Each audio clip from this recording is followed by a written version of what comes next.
Selamat pagi siswa-siswi peserta didik SMA Setiabudi. Jumpa lagi bersama Bapak. Kali ini kita akan melaksanakan pembelajaran PJOK, tapi melalui media daring yang sesuai diinformasikan oleh pemerintah melalui kementerian.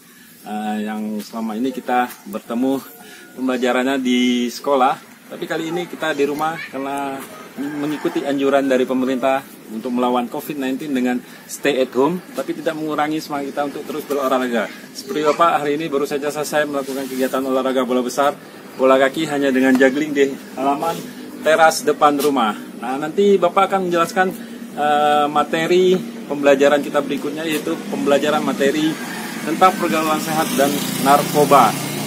Akan Bapak sampaikan melalui media PowerPoint. Nanti setelah Bapak habis beristirahat, kita akan bahas pelajaran itu melalui PowerPoint Bapak. Untuk itu perhatikan nanti, karena Bapak habis ini olahraga, kalian juga Bapak harap berolahraga di rumah, walaupun hanya sekitar 10 menit, 5 menit cukup untuk memberikan kesehatan, agar imunitas tubuh Anda tetap terjaga, selalu tetap sehat. Kita bertemu di pelajaran materi pergaulan sehat dan narkoba melalui PowerPoint. Oke, selamat mengikuti. Baik, peserta didik SMA Setiabudi, melihat khususnya kelas 10, seperti yang Bapak janjikan di awal tadi, bahwa pembelajaran media daring kita akan Bapak sampaikan melalui PowerPoint, yaitu tutorial pembelajaran PJOK kelas 10 dengan materi pergaulan sehat dan narkoba. Kita memasuki materi awal, yaitu pergaulan sehat. Pergaulan sehat. Pergaulan sehat itu penting dalam kehidupan sosial, terutama remaja yang masih labil dalam sebuah pergaulan. Pergaulan merupakan proses interaksi yang dilakukan oleh individu dengan individu lain, atau antara individu dengan kelompok, yaitu manusia sebagai makhluk sosial tak akan pernah lepas dari kebersamaan dengan manusia lain. Nah, apakah sehat itu? Sehat adalah suatu kondisi di mana segala sesuatu berjalan normal dan bekerja sesuai fungsinya dan sebagaimana mestinya. Menurut WHO atau Organisasi Kesehatan Dunia, ada 4 komponen dasar yang membentuk positive health, yaitu sehat jasmani, sehat mental, sehat spiritual, dan kesejahteraan sosial. Undang-undang apa sih yang menyatakan pengertian sehat? Menurut Undang-Undang Nomor 23 1992, sehat adalah keadaan sejahtera dari badan, jiwa, dan sosial yang memungkinkan hidup produktif secara sosial dan ekonomi. Siapakah remaja? Tentu Anda semua juga masuk ke dalam golongan remaja. Remaja berasal dari kata Latin adolescens, yang berarti tumbuh atau tumbuh menjadi dewasa, yang mencangkup kematangan mental, emosional, sosial, dan fisik, menurut Harlock 1992. Jadi pada masa ini, seseorang individu biasanya tidak mempunyai tempat yang jelas karena tidak termasuk golongan anak, tetapi tidak juga golongan dewasa atau tua. Nah, cara remaja atau tips bergaul secara sehat. Tips atau tuntunan bergaul secara sehat agar anak muda atau remaja tidak salah langkah dengan pergaulan. Yang pertama, harus adanya kesadaran beragama bagi remaja, memiliki rasa setia kawan, memilih teman, mengisi waktu dengan kegiatan yang positif. Laki-laki dan perempuan memiliki batasan berteman tertentu. Yang terakhir, menstabilkan emosi. Sikap-sikap dalam pergaulan remaja. Sikap dalam pergaulan juga harus ditanamkan secara baik dalam era pergaulan di zaman sekarang ini. Sikap-sikap yang harus diterapkan dalam remaja sehat itu adalah penampilan fisik, berbicara dan bersikap sopan, biasakan untuk memberi dan berbagi, hindari pembicaraan yang kurang bermanfaat, mencuri dengar, rendah hati, jadilah diri sendiri, bersikap peduli kepada teman yang sedang mengalami masalah. Pergaulan tidak sehat. Pergaulan tidak sehat atau biasa disebut pergaulan bebas ini dalam artiannya ialah pergaulan yang tidak dibatasi oleh kriteria pergaulan sehat atau sudah melewati jangkauan batasan norma peraturan pergaulan. Penyebab adanya pergaulan bebas ini antara lain: 1. Kurangnya pemahaman tentang agama dengan landasan keimanan. Yang kedua, perubahan zaman pada kalangan remaja. Yang ketiga, adanya kesenjangan. Dan yang keempat, kurang kontrol dari para remaja. Perbedaan tanda-tanda pergaulan itu ada dua, yaitu tanda-tanda pergaulan sehat dan tanda-tanda pergaulan tidak sehat. Tanda-tanda pergaulan sehat yaitu yang pertama, berakhlak mulia, yang kedua, memiliki prasangka baik, yang ketiga, pemaaf, yang keempat, selalu mengingat pada kebaikan, yang kelima, memberi nasihat baik, yang keenam, jauh dari rasa iri dan dengki, yang ketujuh, tidak membicarakan aib orang lain atau diri sendiri, yang kedelapan, berusaha menepati janji, 9, memiliki sifat pemalu, 10, sopan dalam bertutur kata. Tanda-tanda pergaulan tidak sehat yaitu yang pertama, perubahan emosi, yang kedua, perubahan pikiran, yang ketiga, pengkhianat, yang keempat, munafik, kelima, perubahan tanggung jawab, keenam, perubahan pergaulan lingkungan, ketujuh, rasa ingin mencoba dan merasakan, kedelapan, sering menghalalkan segala cara, yang sembilan, yaitu mudah mengalami kegelisahan. Dampak pergaulan tidak sehat. Setiap dalam perilaku tidak baik akan menimbulkan pengaruh atau dampak bagi diri sendiri, orang tua, orang sekitar, dan lain sebagainya. Dampak atau pengaruh dalam pergaulan tidak sehat antara lain pergaulan bebas atau perilaku menyimpang, ketergantungan pada obat, menurunnya derajat kesehatan, meningkatkan kriminalitas, merenggangkan hubungan keluarga, menyebarkan penyakit, yang terakhir tentunya menurunnya prestasi. Nah, adapun pencegahan, remaja yang sudah masuk ke dalam lingkungan yang salah atau pergaulan bebas perlu peran dari orang tua dan lingkungan terdekat untuk menciptakan kembali remaja yang memiliki pergaulan yang baik dan sehat. Untuk itu diperlukan kiat-kiat pencegahan yang harus diperhatikan. Yang pertama, membekali diri dengan bimbingan agama. Kedua, di saat akan keluar rumah, membiasakan diri untuk meminta izin kepada orang tua. Yang ketiga, salurkan bakat dan minat dalam hal positif. Yang keempat, menjadi pelopor remaja penganut pergaulan sehat. Yang kelima, biasakan bercerita dengan orang tua. Keenam, taati peraturan yang bersifat untuk kebaikan. Nah, itu tadi materi pergaulan sehat yang sudah Bapak sampaikan melalui PowerPoint. Tentunya bisa nanti Anda terapkan dalam kehidupan Anda sehari-hari, pergaulan Anda sehari-hari, baik di sekolah maupun di lingkungan sekitar Anda. Berikut kita akan memasuki materi kedua, yaitu tentang narkoba. Apa itu narkoba? Narkoba adalah singkatan dari narkotika, psikotropika, dan zat adiktif lainnya atau obat berbahaya yang jika dimasukkan ke dalam tubuh manusia, baik melalui cara dihirup maupun disuntikan, dapat mengubah kondisi fisik. Narkotika bersumber dari tumbuhan atau tanaman, psikotropika bersumber dari zat atau obat alamiah atau yang bersifat sintetis. Yang ketiga, zat adiktif lainnya bersumber dari minuman beralkohol. Penggolongan jenis narkoba. Narkotika ada golongan 1, terdiri dari opiat, kokain, dan ganja. Narkotika golongan 2, yaitu terdiri dari morfin, petidin, dan metadon. Narkotika golongan 3, yaitu terdiri dari kodein dan difenoksilat. Psikotropika golongan 1, terdiri dari MDMA atau biasa yang kita kenal dengan ekstasi. Yang kedua, LSD dan STP. Psikotropika golongan 2 terdiri dari amfetamin, metamfetamin atau yang biasa kita kenal juga dengan sabu. Psikotropika golongan 3 yaitu terdiri dari pentobarbital dan flunitrazepam. psikotropika golongan 4 terdiri dari mipam, pilkoplo atau pil KB, dan diazepam. Zat psikoaktif lain.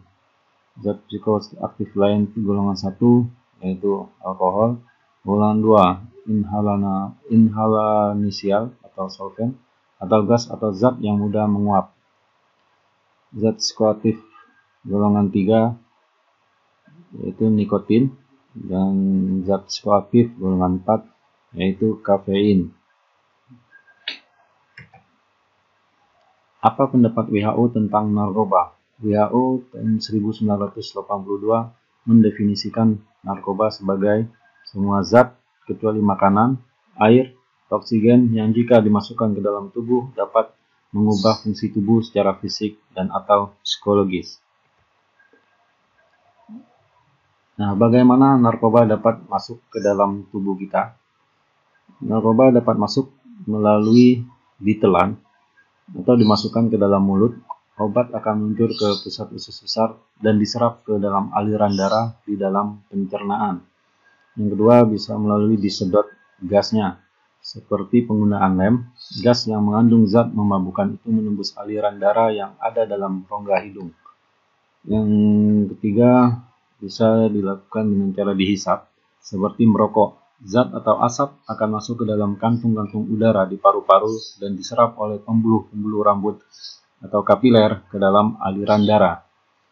Yang keempat, bisa dilakukan dengan dioleskan di atas kulit sehingga terserap oleh pori-pori kulit ke dalam pembuluh darah rambut dan akhirnya ke aliran darah. Dan yang terakhir, bisa dilakukan dengan cara disuntikan, yaitu dimasukkan ke dalam tubuh dengan cara melukai bagian tubuh dengan jarum untuk mencapai aliran darah. Nah, bahaya penyalahgunaan narkoba.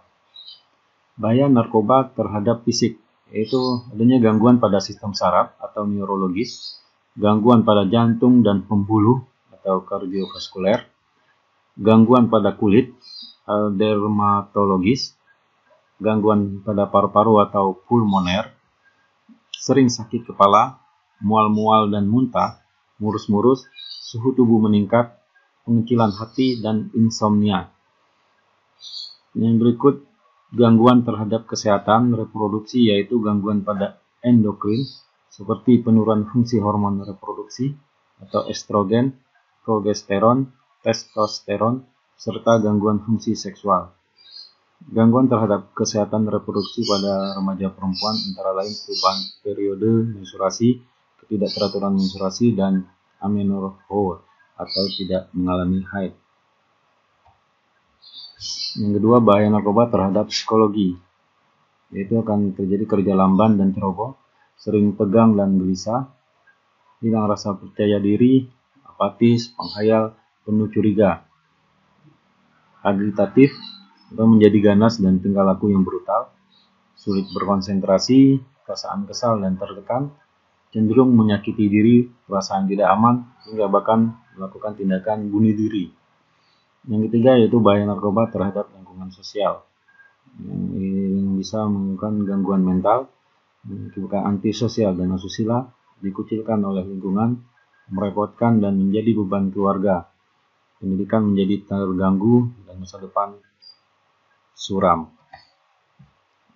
Apa alasan seseorang menggunakan narkoba? Yang pertama, memakai karena ingin merasa, dalam tanda petik, yaitu ada.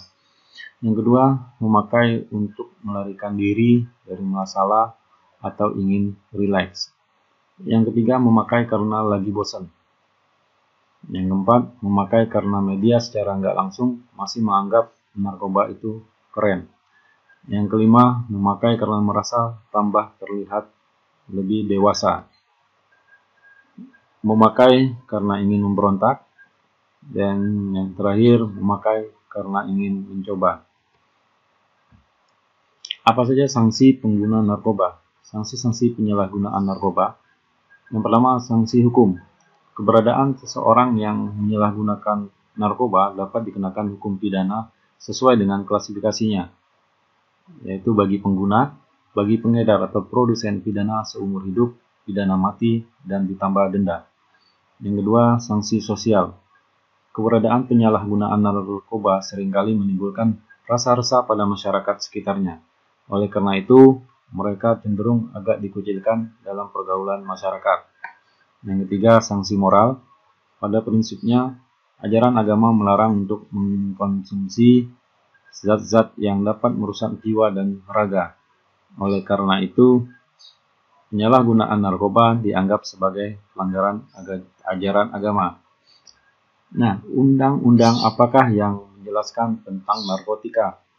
Undang-Undang Narkotika atau Narkoba Nomor 35 Tahun 2009 tentang narkotika pasal 116 menyatakan setiap orang yang tanpa hak atau melawan hukum menggunakan narkotika golongan 1 terhadap orang lain atau memberikan narkotika golongan 1 untuk digunakan orang lain dipidana dengan pidana penjara paling singkat 5 tahun dan paling lama 15 tahun dan pidana denda paling sedikit 1 miliar rupiah dan paling banyak 10 miliar rupiah. Bagaimana kiat-kiat menghindari penggunaan narkoba? Yang pertama, pererat diri dengan keimanan dan ketakwaan serta berbudi pekerti luhur.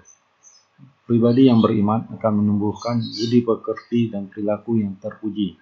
Antara lain, dapat menjauhi sesuatu yang membahayakan, dapat membedakan yang benar dan yang salah, hormat kepada orang tua, guru dan yang lebih tua, serta sayang kepada yang lebih muda, dan tidak melanggar aturan. Yang kedua, membiasakan diri berpola hidup sehat. Ciri-ciri kepribadian yang sehat antara lain seperti berikut: patuh, melaksanakan peribadahan dengan teratur, disiplin, banyak kawan dan disukai sesama teman, mudah bergaul dan menyenangkan, jujur, tidak suka berbohong, penuh optimis dan harapan. Yang ketiga, menolak bujukan. Menolak secara halus terhadap bujukan atau rayuan pengguna narkoba, misalnya dengan cara berucap atau berkata, maaf, aku tidak biasa memakai narkoba. Bisa juga dengan terima kasih, tapi saya tidak dapat melakukannya. Atau, teman saya masuk rumah sakit dan sampai sekarang belum sembuh-sembuh. Bisa juga melakukan penolakan dengan tegas, dengan berkata, pokoknya aku tidak mau. Aku tidak mau menjadi seorang pecandu narkoba. Itu seperti orang gila dan putus asa. Atau banyak cara penolakan yang lainnya yang dapat dilakukan dengan sebaik-baiknya oleh kita semua. Yang keempat, yaitu belajar dengan sungguh-sungguh. Yang kesungguhan mengajar cita-cita dan harapan masa depan akan menutup jalan berkeinginan untuk berbuat yang tidak bermanfaat. Yang kelima, mengisi waktu luang dengan kegiatan yang lebih bermanfaat, yaitu mengikuti kegiatan pengembangan minat bakat dan kegiatan ekstrakurikuler di sekolah. Yang keenam, hindari tindakan yang tidak bermanfaat, yaitu mempertimbangkan dengan baik dan matang segala sesuatu sebelum bertindak. Nah, itulah dari materi narkoba. Semoga apa yang Bapak sampaikan itu bisa bermanfaat dan untuk diterapkan di kehidupan kalian sehari-hari. Nah, dari kedua materi pembelajaran PJOK kelas 10 tentang pergaulan sehat dan narkoba, terdapat kesimpulan, yaitu dalam materi pembelajaran pergaulan sehat dalam remaja sangat baik karena mempengaruhi tingkat karakter di zaman yang menunjak akan pergaulan bebas. Mengenai pembelajaran materi narkoba, remaja akan tahu bahaya narkoba dan menjauhinya karena narkoba bisa memberikan dampak yang merugikan masa depan. Di sini juga Bapak akan menyampaikan pesan dan kesan. Pesannya, agar terhindar dari pergaulan yang tidak sehat dan terjerat narkoba, Anda sebagai remaja wajib mendekatkan diri kepada Allah Subhanahu wa Ta'ala, Tuhan Yang Maha Esa, dengan memperdalam ibadah, fokus dan selalu berpikiran positif akan masa depan, serta menjauhi hal-hal yang tidak baik, dan terus aktif dalam kegiatan yang berdampak positif. Yang kedua, kesannya dari Bapak itu dalam setiap diri manusia menyimpan mutiara gagasan, ide, citra, dan harapan tentang sebuah kehidupan. Itulah yang sering kali disebut sebagai worldview, sebuah cara pandang melihat dunia. Pandangan dunia seseorang sangat dipengaruhi oleh ideologi, referensi, dan pengalaman. Nah, Dari kedua materi pembelajaran PJOK tadi, Bapak akan memberikan tugas selama Anda di rumah aja, yaitu tugas materi tentang pergaulan sehat. Yang pertama, Bapak akan meminta buatlah jadwal untuk mengetahui manfaat jangka panjang dari partisipasi aktif aktivitas fisik secara teratur Anda agar terhindar dari pergaulan yang tidak sehat selama Anda berada di rumah aja. Nah, tugas ini dikerjakan di kertas folio, tulis nama dan kelas, dikumpulkan ke email Bapak yaitu andi.pjok32c. Soal nomor 2 yaitu buatlah program latihan aktivitas jasmani atau olahraga sederhana sesuai kebutuhan serta kebutuhan asupan makanan bergizi Anda selama di rumah aja dari tanggal 1 April 2020 sampai 30 Mei 2020. Tugas ini dikerjakan di buku dan ditandatangani orang tua. Untuk soal nomor 2 dikumpulkan pada saat masuk sekolah. Yang kedua yaitu tugas tentang materi narkoba. Yang pertama yaitu buatlah tabel tentang pengguna narkoba di setiap kabupaten, kota, provinsi, Kepulauan Bangka Belitung dari mulai berdirinya provinsi Kepulauan Bangka Belitung. Itu dikerjakan di kertas folio, tulis nama dan kelas, dikumpulkan ke email Bapak yaitu andi.pjok32c. Yang kedua, buatlah jadwal kegiatan harian yang dapat mengatur istirahat kalian selama di rumah dimulai dari tanggal 1 April 2020 hingga tanggal 30 Mei 2020. Dikerjakan di buku, ditandatangani orang tua, dan dikumpul pada saat Anda masuk sekolah. Nah, ini ada beberapa dua galeri, yaitu foto di mana tim bola kaki SMA Setiabudi pada Gala Siswa tahun 1994. Salah satunya itu dalam foto ini ada foto Bapak. Silakan Anda mencari di mana posisi Bapak menggunakan jersey nomor berapa, silakan ditebak. Itu nanti akan mendapatkan hadiah bagi siswa atau peserta didik dari SMA Setiabudi. Semua lihat, khususnya hadiah dari Bapak. Yang kedua itu tim bola basket SMA Setiabudi pada kegiatan UBB Cup tahun 2013. Dan tim basket kita menjuarai juara 1 sama juga tim bola kaki pada saat itu juga menjuarai juara pertama. Nah, demikianlah materi PowerPoint Bapak kali ini. Semoga apa yang Bapak sampaikan bermanfaat dan menjadi pembelajaran yang baik, bisa diterapkan di kehidupan Anda sehari-hari di rumah, di sekolah, dan lingkungan sekitar Anda. Terima kasih. Salam kesehatan, tetap semangat, belajar, beribadah, berolahraga di rumah aja selama pandemi COVID-19.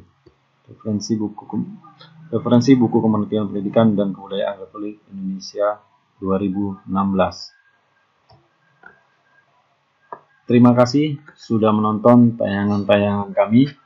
Nah, kami berharap untuk membiasakan share lewat link YouTube langsung tanpa mengupload ulang, menulis sekilas komentar atau sekedar absen di channel resmi YouTube SMAS Setiabudi Sungai Liat Bangka.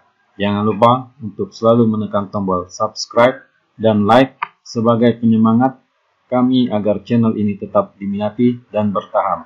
Terima kasih sekali lagi. Semoga kita selalu sehat, dilindungi Allah Tuhan Yang Maha Esa. Jadi beserta semua peserta didik SMA Setiabudi, khususnya kelas 10, Bapak sudah menyampaikan materi pergaulan sehat dan narkoba melalui PowerPoint. Semoga apa yang sudah Bapak sampaikan bisa bermanfaat, bisa menjadi pelajaran, serta nanti tugas-tugas yang sudah Bapak jelaskan tadi untuk segera dilaksanakan atau dikerjakan selama Anda berada di rumah untuk mengikuti anjuran dari pemerintah, stay at home, tetap semangat, belajar, beribadah, berolahraga tetap di rumah seperti Bapak yang sudah lakukan tadi. Habis ini Bapak habis olahraga, istirahat, dan terus memberikan pelajaran. Kami guru-guru tetap memberikan semangat untuk kalian semua agar tetap sehat, jaga selalu imunitas tubuh Anda, perbanyak minum air putih. Jangan lupa apabila keluar dari rumah untuk menggunakan masker, tetap selalu cuci tangan. Jangan lupa, sekali lagi, stay at home. Itu dia pembelajaran Bapak. Terima kasih. Selamat pagi, salam kesehatan selalu.